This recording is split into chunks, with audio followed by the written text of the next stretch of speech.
video kali ini kita akan membahas sesuatu yang mungkin bisa dibilang udah ada di masyarakat kita, tertanam di kita, tapi mungkin kita tidak sadar gitu akan hal itu. Nggak sadar mungkin itu sudah ada di masyarakat kita dari lama.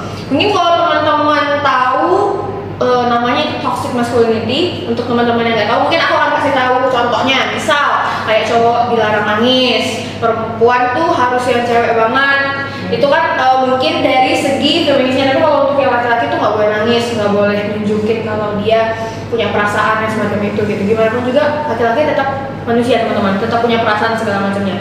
Nah ini adalah suatu hal yang sebenarnya menarik banget, interesting banget untuk kita bahas. Apalagi kita di sini sebagai mahasiswa, kita akan membahas ini dan mengulik ini secara kritis. Dan mungkin sebelum masuk ke pembahasan yang lebih lanjut dengan toxic masculinity, mungkin teman-teman sendiri pernah beberapa kali melihat contohnya di kehidupan nyata. Tapi kita sebenarnya nggak ngomongin tentang bagaimana sebenarnya laki-laki harus bertindak segala macam, sebenarnya bukan itu yang kita bahas di video kita kali ini.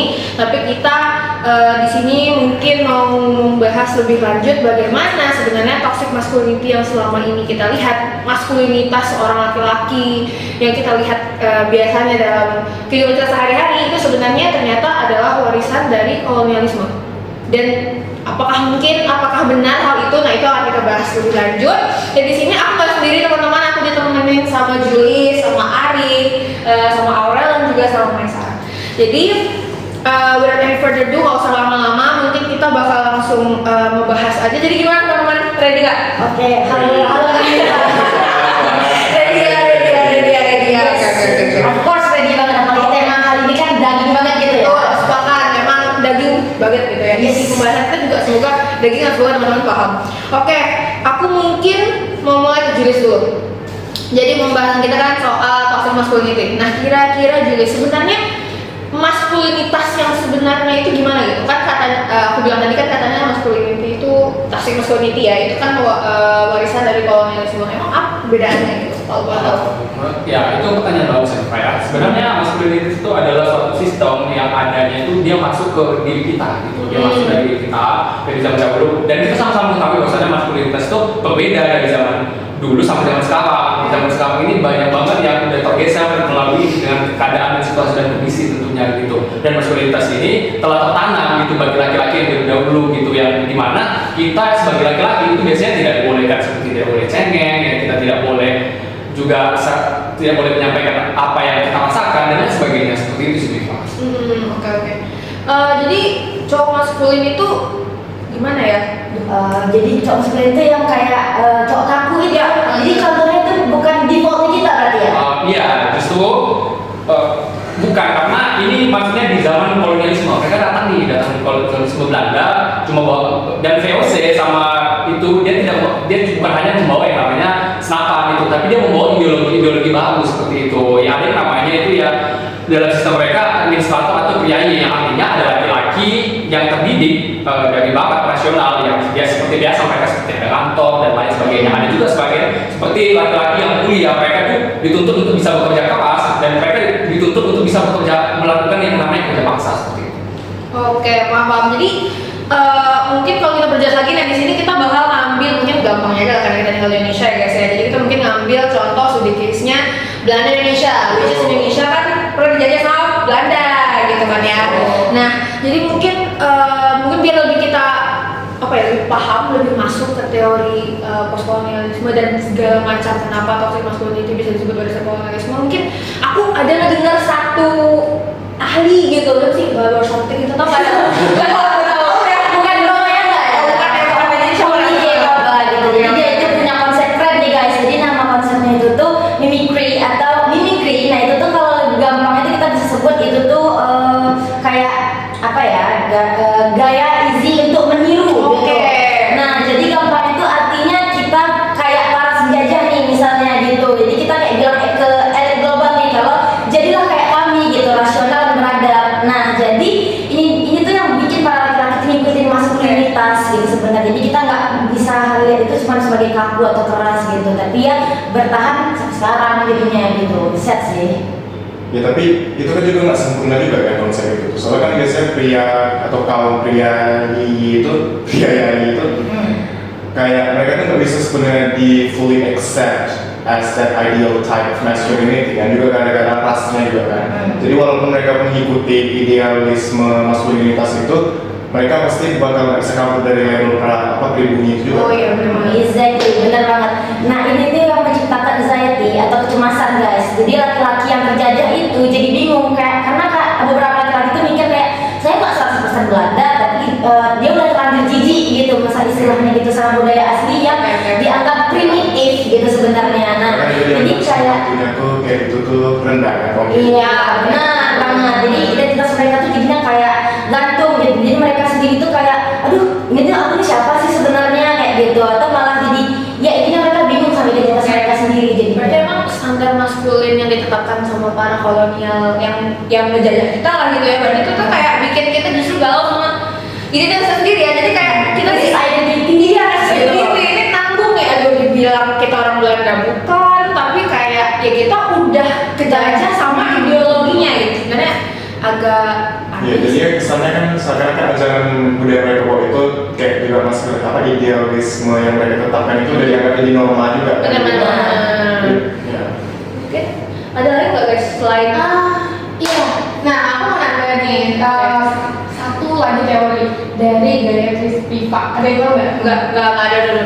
Jelasin deh kami nggak apa tuh gitu loh. Nih aku mau jelasin. Basically Spivak ini ada nanya satu pertanyaan simple, tapi pertanyaan tuh agak deg. Waduh, apa? Nah, dengan bukunya yang berjudul Can These Subalterns Speak? Oke, tahu nggak teman-teman sebelum speak ini? pernah dengar tapi nggak baca Nggak. yang full gitu Iya, sih. oke. Mungkin boleh dari Mei jelasin atau siapa gitu yang pernah baca. Pernah Ya, baca. contohnya itu kayak kelompok yang dibungkam gitu nggak sih? Kayak yang suara yang nggak kedengaran. Ya, soalnya kan dalam kasus toxic masculinity ini kan maskulinitas itu kan bisa dibilang kayak sebenarnya datang dari pribumi atau ya dari negara yang dijajah kan. Kayak contohnya kan Belanda Indonesia itu. Jadi ya para kaum laki-laki pribumi ini bisa dianggap kayak Subaltern itu ya. Ngerti-ngerti. Jadi mereka yang dianggap keren itu mereka yang apa sih kalau bahasa Belanda ya yang kayak antena gitu. Antena apa lah itu? Itu pegawai negeri lah itu artinya pegawai negeri gitu artinya guys, atau yang jadi tentara KNIL kayak gitu kan.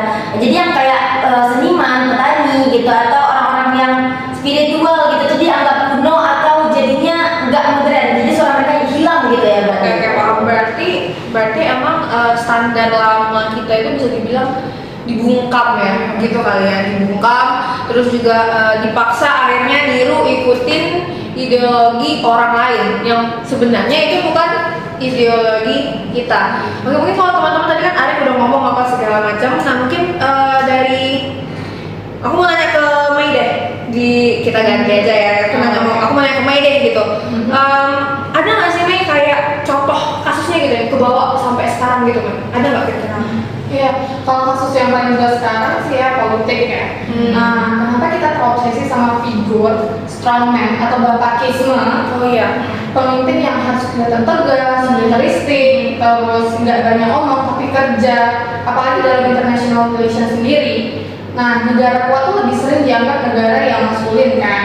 Dan itu memang kelihatan banget negara-negara kuat kayak Rusia, Amerika Serikat, itu mereka dianggap kuat dan maskulin banget loh. Nah, begitu juga di Indonesia juga. Nah, figur strongman itu adalah pelaku atau figur yang kayaknya wow banget untuk pelaku politik. Oke, lanjut mungkin kalau dari Julius kira-kira apakah emang mungkin itu warisan langsung atau enggak sebenarnya? Itu sebenarnya warisan langsung ya. Oke. Warisan langsung ya gimana kalau kita kulik lagi contohnya itu waktu zaman Orde Baru, di mana itu Orde Baru mengadopsi namanya sistem militeristik dan yang apa yang dinamakan KNL atau yang dinamakan juga paternalisme priai gitu atau bangunan gitu. Yang dimana di sini itu adalah gabungan sempurna antara dua maskulinitas kolonial yang sempurna, di mana ada motor yaitu militer sekaligus rasionalnya seperti itu. Oke.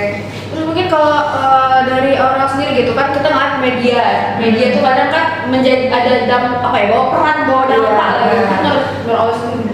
Kalau dari media sih itu tuh media ini mem-farming sebenarnya. Mereka Oke. tuh kayak mem-farming kalau hal-hal itu benar kayak gitu. Jadi mereka bikin propaganda sebenarnya. Propaganda ya. Jadi kayak lihat berita-berita tuh kalau kita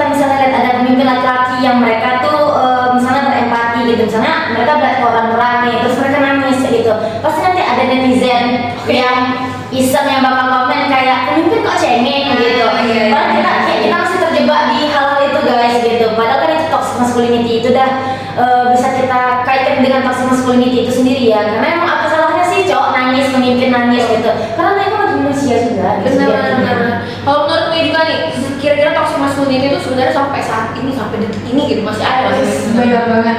Jadi intinya memang toxic masculinity ini sampai sekarang justru bertahan dan memang masih ada. Karena ini jadinya udah tertanam dong sama masyarakat Indonesia sendiri gitu. Nah, pemimpin itu harus laki-laki atau laki-laki harus kuat dan segala macamnya. Tapi karena hal ini justru seakan-akan melenceng ke hal-hal patriarki. Misal kayak itu pencari nafkah. Jadi ya udah nonton di rumah aja, nggak boleh kerja gitu. Nah, kalau ada laki-laki yang gajinya lebih kecil dari perempuannya tuh biasanya laki-laki egonya bakal tersentil gitu. Makanya juga kan biasanya wanita juga kayak imbas ya kan. Benar. Oke, apa tuh kita juga belajar kan Iya. beban ganda kan. Oh iya, double burden ya. Jadi mungkin emang betul juga sih yang kayak Mei ngomongin tadi. Jadi kayak yang awalnya mungkin cuman toxic masculinity, kita bahasnya cuma satu topik nih, tapi bisa kemana-mana, biasnya kemana-mana ya. Karena padahal inti awalnya itu toxic masculinity gitu ya. Pergi kemana-mana. Oke, benar. Kalau Julius sendiri ngeliat ini kan berarti ada masuknya ke ranah ekonomi ya. Ya. Nah itu menurut Julius gimana nih? Nah kalau soal itu saya percaya kalau itu ya sebenarnya 100% kalau misalnya kapitalisme ya. Kelihatan lah, lebih kelihatan justru ya. Justru ya karena sama-sama kita bisa lihat pemegang ekonomi sebenarnya kita ada coba kayak di pasar-pasar itu banyak ibu-ibu gitu. Ada banyak ibu-ibu di sana lebih dominan gitu ya. Seperti kita lihat bisa pulang ke Jewish atau Victoria. Maybe ini ada waktu di Eropa pada abad ke-19 ya seperti itu. Ada yang pemisahan kalau laki-laki dan tempatnya di ruangan publik kayak pabrik atau staf kantor dan lain sebagainya. Sementara perempuan itu di ruang domestik ya kayak di rumah seperti itu contohnya sih. Iya. Dan setahu aku ini juga ada undang-undangnya kalau di negara kita Rik. Ya sih, aku kayak undang-undang apa tuh nomor Nomor satu ya. kayak 1974. Oke, yang isinya gimana Rik? Jadi itu Tentang masih apa? eksplisit Iya. menyebutkan tentang kayak suami itu adalah kayak Kepala rumah kepala tangga. keluarga, ya ibu tuh kan ibu rumah tangga. Jadi kayak peran wanita pun jadi kayak di nomor dua. Iya, jadi kayak kayaknya levelnya beda gitu ya. Jadi justru malah stay sponsor dari negara kita sendiri. Jadi sebenarnya teman-teman dampaknya ini bukan nggak kecil ya ternyata ya kalau kita lihat setelah pembahasan kita tadi kayak toxic masculinity ini sebenarnya bisa kemana-mana, apalagi kalau kita bahas sudah soal ekonomi segala macam, apalagi kan negara kita ini kayak apa-apa ujungnya menikah. Gitu ya, bener ya Mel. Menikah hidup ini selalu real. Tujuannya menikah. Kalau nggak nikah kiamat. Lihat kapan nikah? Padahal kan sebenarnya enggak gitu. Dan itu justru kadang memang berpengaruh kayak ke perempuan gitu kan, perempuan harus sekolah tinggi gila, Iya. masih nggak ada yang mau cowok. Tapi kalau cowok yang sekolah tinggi itu oke. Nah itu Kamu yang paling banyak kepada nah itu sebenarnya tanpa kita sadari juga salah satu bias dari toxic masculinity tanpa kita sadari sebenarnya teman-teman. Dan tapi kayak in this economy gitu kayak biasanya kan kalau nikah udah dia perempuan nggak usah nikah apa nggak usah kerja, biasanya cowoknya aja itu kan kayak aduh Tapi susah juga. nggak bisa kan. Kan sih itu. Iya, ini ekonomi teman-teman. Gitu kita tidak bekerja, nggak mau. Aduh, hasil istri pun minimal. Iya, pakai Sisanya habis nih. Kalau anak tak beli. Banyak sebenarnya justru problemnya gitu kan. Jadi sebenarnya dampaknya ini lumayan masif tapi Mei. Kira-kira apa namanya kayak cek dari hasil toxic masculinity ini kayak cetakan gitu dampak ke depan itu gimana? Nah, in my opinion ya, sebenarnya dampaknya ini masif sih. Oke. Dan itu tuh sering nggak disadari. Pernah dengar normatif Nell nggak? Enggak sih. Nggak ya? Nggak pernah tahu apa tuh. Yes, kita jelasin nih ya. Oke. Gampangnya tuh kayak buta rasa yang dipelajari. Jadi laki-laki sejak kecil itu dilarang mengidentifikasikan dan mengekspresikan emosinya kayak sedih, takut, kecewa. Jangan nangis, kamu kan laki-laki. Nah hal semacam itu tuh bikin laki-laki mikir kayak, oh laki-laki tuh nggak boleh nangis ya, gitu. Padahal kan dia boleh-boleh aja. Iya. Dan jadi belajar pola pikir yang salah laki-lakinya gitu. Tapi barusan dari yang bilang itu kan kalau misalnya semuanya kayak nggak boleh, kayak emosi nggak boleh, ini nggak boleh. Jadi mereka biasanya mempresentasinya kemana? Nah, make sense kan? Biasanya tuh kalau kayak ini nggak boleh, melampiaskan amarahnya tuh nggak boleh, sedihnya nggak boleh tuh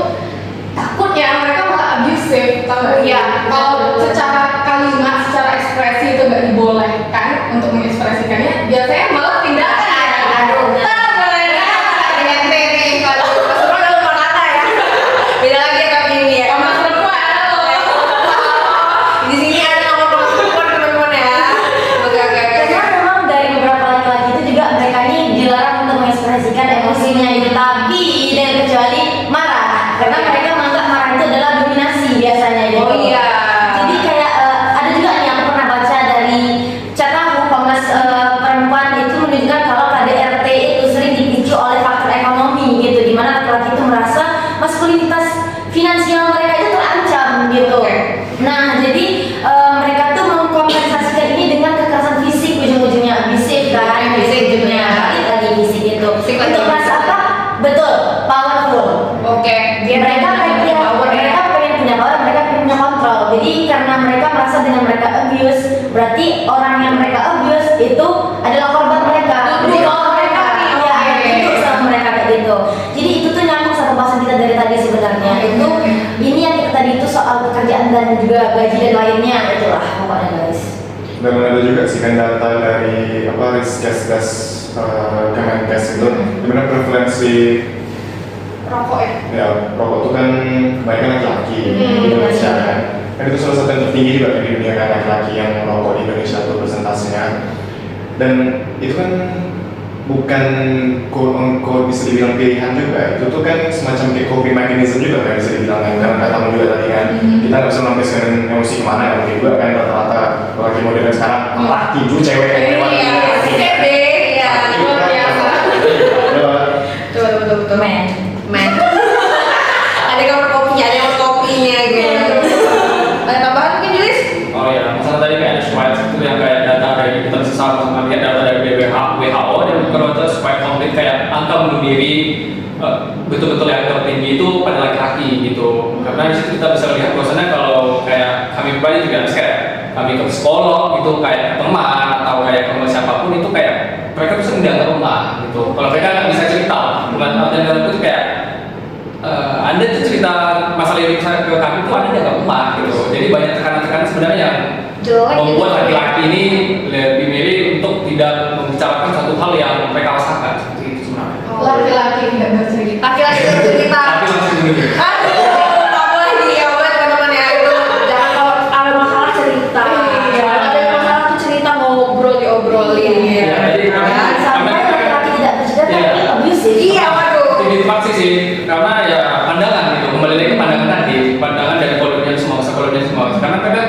pada masa kolonialisme itu sama-sama kita ketahui bahwasanya laki-laki itu dianggap seseorang yang mempunyai power yang lebih gitu. Jadi pakai kata itu kayak kita kayak superhero gitu. Jadi kalau mau kena apa badai itu dihantam sama badai. Kita kuat, kita tahan. Kita kuat. Oke. Kita nggak boleh cerita. Benar-benar jadi kayak standar maskulinitas ini Iya. justru bikin ngeri ya. Iya. Ngeri banget. Kayak gini kan kalau lagunya langsung kayak in a way of world is gentleman. Kalau kita nggak, kalau misalnya laki-laki kita abusive, berarti in the world of boy he's a toxic man gitu. Cuma dia ada toxic man-nya aja nih, itu kan bahaya juga berarti. Iya, korek, bahaya banget sih. Kayak beneran kalau toxic masculinity itu kita bahas terus itu nggak bakal selesai Iya sih, sebenarnya. benar sih, nggak akan ada selesai-selesainya gitu. Walaupun kita tadi juga udah bahas dari dua ahli ya, teori dari yang mimikris dari Baba, terus ada juga subalternnya disebut May dari segi fakta segala macamnya, dampaknya juga udah kita bahas panjang lebar. Terus nih kira-kira intinya adalah bagaimana caranya kita untuk memberikan solusi agar hal ini tidak berlanjut nih. Nah kalau dari teorinya Bapak tadi ya, dia itu nggak cuma ngasih masalah, tapi dia juga ngasih solusi nih. Dari yang sudah tadi kita baca itu juga ada namanya hybridity dan juga atau hybriditas. Oke, apa tuh Kak? Nah itu tuh kayak semacam ruang ketiganya kita gitu. Jadi Oke. kita nggak bisa 100% balik ke masa kolonial ya kan. Tapi nggak mungkin juga kalau nggak mungkin banget jangan sampai Jangan sampai, jangan Nah, kita juga jelas nggak bisa 100% ngurusin warisan kolonial yang toxic ini kan. Jadi adanya hybridity ini adalah ruang kita untuk menciptakan ruang baru gitu. Oke. Menurut Julis gimana nih kira-kira? Jadi gini ya, berarti kayak kita itu mengambil contohnya kayak warisan-warisan kolonial semua itu ya nggak sekelas dulu ya, berarti ya kayak itu kita bisa campurkan juga dengan yang masa-masa kolonialisme yang pada saat modern ini mungkin itu yang kayak kita bisa menetapkan yang namanya kesalahan gender atau yang lainnya atau gitu ya. Benar, benar banget. Kalau menurut Aik gimana? Ya kalau menurutku bagus sih, soalnya kayak kita kayak mendobrak kayak stereotype dari Betul. idealisme yang diciptakan Salah, ya. ya, toxic masculinity ini. Jadi aku rasa yang bagusnya kan selain kayak ya juga kita tuh lebih kayak menyamakan juga kan, kita sama ratakan kan kedudukan wanita dan laki-laki gitu. Jadi kalau misalnya pun mereka merasa bagus, misalnya mereka di peran tertentu kan, misalnya kayak perempuan pengen kerja jadi kuli lah gitu misalnya kan, udah kayak biarkan aja misalnya kayak pria pengen jadi apapun lah karirnya misalnya di bidang wanita, ya biarkan Why aja, not, ya. ya why not, teruskan aja gitu. Dan juga plus satu kayak kita coba minimalisir itu kayak stereotype dimana kayak ya itu kita kayak kalau misalnya pria itu pengen lebih buka perasaannya atau apa gitu kita dengarkan kita Iya, biarkan itu terus is sama oke gitu ya. Kalau Iya. menurut Mei gimana Mei? Benar sih, setuju banget sama Ame. Nah, dan menurutku juga secara personal ini tuh tugas kita semua sebenarnya, redefine strength. Definisikan ulang kekuatan. Kuat itu bukan apa ya, bukan nggak merasa takut, tapi berani. Kita tuh harus berani mengakuinya. Kuat itu bukan nggak pernah gagal, tapi berani minta tolong.